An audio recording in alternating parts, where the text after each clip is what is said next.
하나님 말씀 사도행전 9장 10절로 18절 말씀 되겠습니다. 사도행전 9장 10절로 18절 말씀입니다. 신약 200쪽입니다. 200쪽.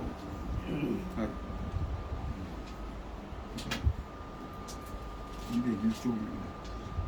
10절로 18절까지 제가 봉독합니다. 그때 다메섹에 아나니아라 하는 제자가 있더니 주께서 환상 중에 불러 이르시되 아나니아야 하시거늘 대답하여 주여 내가 여기 있나이다 하니 주께서 이르시되 일어나 직가로 가라. 거리로 가서 유다의 집에서 다섯 사람 사울이라 하는 사람을 찾으라. 그가 기도하는 중이니라. 그가 아나니아라 하는 사람이 들어와서 자기에게 안수하여 보게 하는 것을 보았느니라 하시거늘 아나니아가 대답하되 주여 이 사람에 대하여 내가 여러 사람에게 듣사온즉 그가 예루살렘에서 주의 성도에게 적지 않은 해를 끼쳤다 하더니 여기서도 주의 이름을 부르는 모든 사람을 결박하라. 권한을 대제사장들에게서 받았나이다 하거늘 주께서 이르시되 가라. 이 사람은 내 이름을 이방인과 임금들과 이스라엘 자손들에게 전하기 위하여 택한 나의 그릇이라. 그가 내 이름을 위하여 얼마나 고난을 받아야 할 것을 내가 그에게 보이리라 하시니 아나니아가 떠나 그 집에 들어가서 그에게 안수하여 이르되 형제 사울아 주 곧 내가 오는 길에서 나타나셨던 예수께서 나를 보내어 너로 다시 보게 하시고 성령으로 충만하게 하신다 하니 즉시 사울의 눈에서 비늘 같은 것이 벗어져 다시 보게 된지라.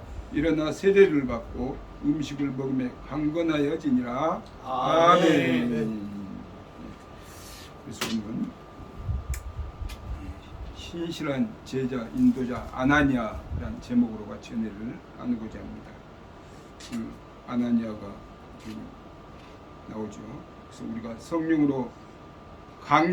성령의 강림으로 교회가 설립된 이유로 최대 사건은 뭐니 해도 핍박자 이 사울의 해심 사건이라고 할 수가 있을 것입니다. 이 사건으로 인해서 기독교는 팔레스틴 땅을 벗어나서 지중해 지역에 복음을 전파하는 데 결정적인 공을 세운 위대한 인물이었습니다. 그러나 우리는 사울의 이 해심 뒤에는 그것이 가능하도록 사울을 인도한 인물이 있었음을 우리는 간과해서는 안 됩니다. 그가 바로 오늘 본문에 나타나는 이 아나니아입니다. 여호와는 은혜로우시다. 하나님께서 보호하신다는 그 이름의 뜻을 가진 이 아나니아에 대한 상세한 기록은 성경 가운데 별로 찾아볼 수가 없습니다.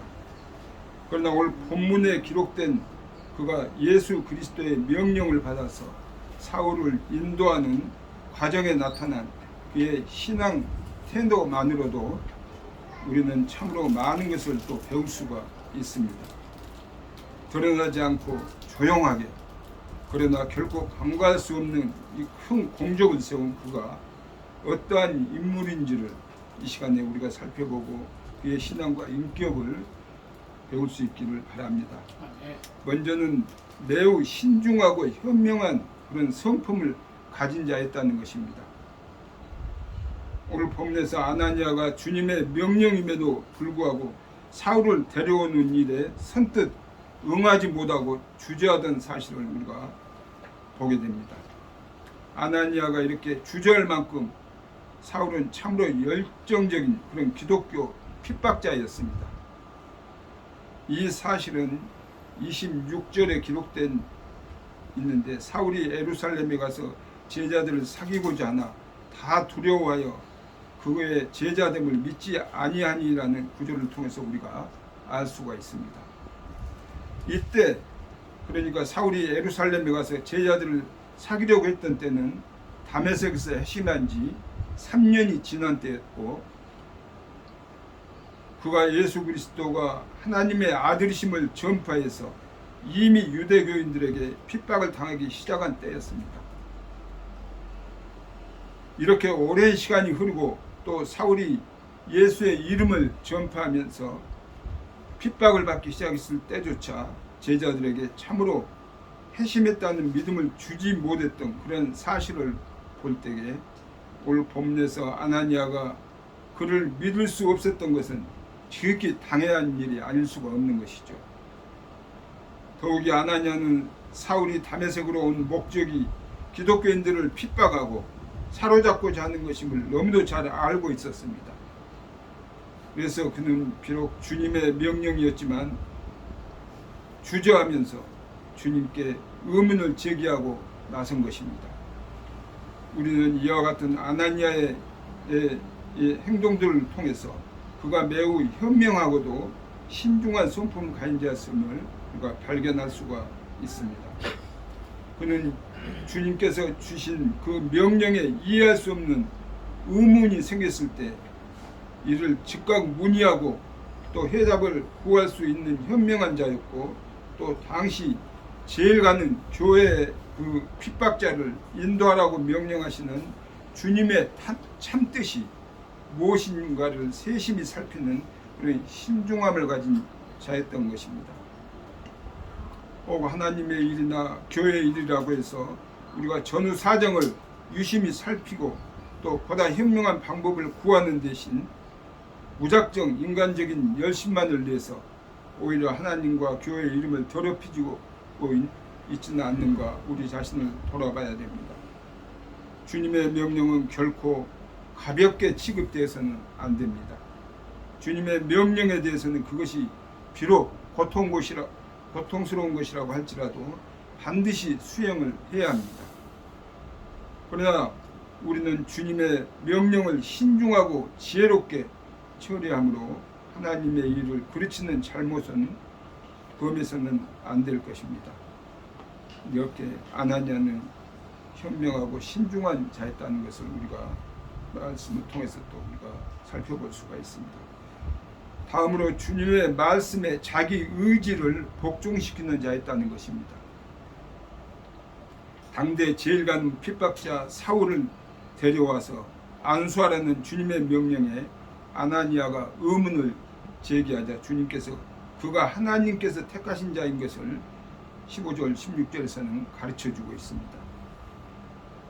물론 이 대답만으로 아나니아의 마음속에 있던 사울을 향한 두려움과 의혹이 완전히 지워지지는 않았습니다. 무엇보다도 사울은 교회가 세운 첫 7집사 중 하나인 스데반을 돌로 쳐 죽인 사건의 주모자였죠. 그러나 우리는 아나니아가 더 이상 주님께 이 일을 제기하지 않고 곧 일어서서 사울에게로 가는 모습을 볼 수가 있습니다.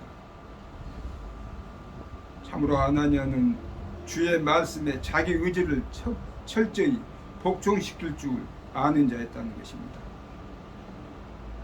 주님께서는 당신의 백성된 자들에게 이렇게 철저한 순종과 더불어서 보지 못하고 이해하지 못하는 일일지라도 따를 수 있는 믿음을 요구하십니다. 물론 하나님께서 연약하고도 믿음 없는 우리가 이해할 수 있도록 세심하게 가르치시기를 또 주저하지 않으십니다. 그러나 때로는 하나님께서는 우리에게 무조건적인 순종을 요구하기도 하십니다. 그리할 때 우리는 비록 그 일이 이해할 수 없는 일이라 할지라도 우선 순종할 수 있어야 할 것입니다.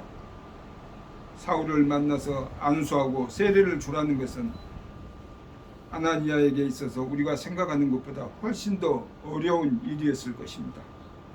그러나 그는 그리스도께 대한 전적인 신뢰를 가졌고 결코 자기 의지를 앞세우지 않았습니다. 이러한 아나니아의 믿음과 순종이야말로 합리적인 사고방식에만 길들여져 있는 이 시대 주님의 귀한 또 백성들에게, 현대 성도들에게 가장 필요한 덕목이 아닌가 우리는 또 생각해 볼 수가 있는 것입니다. 세 번째는 또 연약한 이를 돌보는 신실한 자였다는 것입니다. 초대교회 시절에도 성도들 간에 오해와 시기가 적지 않았습니다. 지금도 마찬가지지만 초대교회는 더구나 더 그랬겠죠.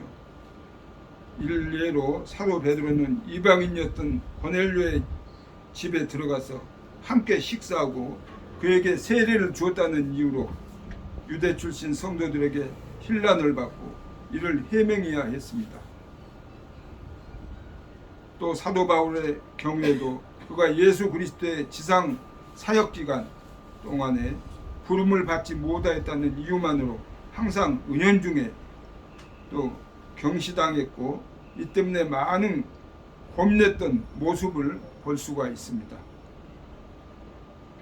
참으로 하나님이 세우신 그리스도의 몸된 교회였지만 연약한 인간들의 모임이었기에 이와 같은 실수를 저질 수밖에 없었던 것입니다. 오늘 본문에서 사울에게 안수하고 세례를 준 아나니아의 행동 또한 당시 성도들로부터 오해를 사기에 충분한 일이 아닐 수가 없었습니다. 그러나 아나니아는 자신의 행동이 충분히 오해를 불러일으킬 수 있음을 인식하였음에도 불구하고 평생 동안 가졌던 이 가치관 전체가 무너져버린 사건을 경험하고 망연자실한 그런 상태에 있던 사울을 인도하기를 주저하지 않았던 것입니다. 이것은 환상 가운데 나타나신 주님의 명령에 대한 복종이었고 아울러서 연약한 자를 긍휼히 여기는 진정한 성도다운 행동이었던 것입니다. 만약 이때 최고의 가치관이었던 유대교 신앙이 완전히 무너져버리고 어찌할 바를 알지 못하고 있던 사울에게 아나니아라는 이 신실한 이로자요 인도자가 나타나지 않았더라면 교회는 강력한 대적을 물리쳤다는 그런 승리의 함성을 울릴 수 있었을지언정 몰라도 사도 바울이라는 이런 신실한 사역자는 영영 잊지 않았을 것입니다. 사도 바울이라는 위대한 인물을 교회 역사의 무대 위로 끌어올린 이 빛나는 조연의 역할을 한 아나니아, 그가 보여준 진정한 사랑과 긍휼은 우리 성도들의 삶 속에서도 그리스도인으로서 반드시 보여져야 할 열매인 것입니다. 우리는 본문에 기록된 아나니아의 행동을 눈여겨보면서 참으로 주님께서 한 사람 한 사람을 하나님의 일에 적절하게 사용하신다는 사실을 다시 한번 우리가 확인하게 됩니다. 아나니아의 신중하고도 현명한 성품과 또 연약한 이를 돌볼 줄 아는 이런 신실한 인도자로서의 모습, 또 그러면서도 주님의 말씀에 자신의 모든 의문과 의지를 복종시키려 했던 신앙은 그로 하여금 최대 핍박자 사울의 주의 신실한 종 바울로 변화하는 과정에서 결정적인 역할을 담당하게 하였던 것입니다. 과연 주님께서 오늘 우리에게 주시고자 하시는 사명이 무엇이고 또 그 사명을 감당하기 위해서 우리에게 요구하시는 자격은 어떤 것입니까? 아직도 주를 알지 못하는 수많은 잃어버린 영혼들이 방황하고 있는 이 급박한 이때에 경건한 인도자로서의 사명을 감당하기 위해서 바울을 인도하였던 이 아나니아의 선한 성품이 우리들에게도 갖추어져 있는지 우리는 제삼 확인해 봐야 될 것입니다. 그래서 신실한 인도자 아나니아와 같은 우리도 이 시대에 그의 발자취를 따라갈 수 있는, 그래서 주님의 영광만을 나타낼 수 있는 우리 모두가 되시기를 주님의 이름으로 오늘 또 축원드립니다. 하나님 아버지 감사와 영광을 드립니다. 오늘도 거룩된 주일 제대로 허락하시고 죄송합니다. 오늘 또 하루 일과를 마치며 이 저녁도 주님 앞에 불러주셔서 찬양하며 예배드리게 하시고 또 주신 말씀을 통해서 깨닫고 은혜받게 하여 주시니 감사합니다. 신실한 주의 제자 아나니아를 닮아갈 수 있는 주님의 귀한 백성들이 다 되게 하시고 또 이 시대에 주님 앞에 온전히 쓰임받는 주님의 귀한 백성들이 다 되어서 날마다 주님과 동행하며 말씀 가운데 붙들바 되고 우리에게 지상 명령 전도의 사명을 잘 감당해서 주님의 살아계심이 증거될 수 있는 귀한 역사가 있게 하여 주시옵소서. 오늘 또 함께한 주님의 귀한 백성들이 이렇게 한없는 은혜와 사랑을 베풀어 주시옵소서. 예수 그리스도의 이름으로 기도드리옵나이다. 아멘. 아멘.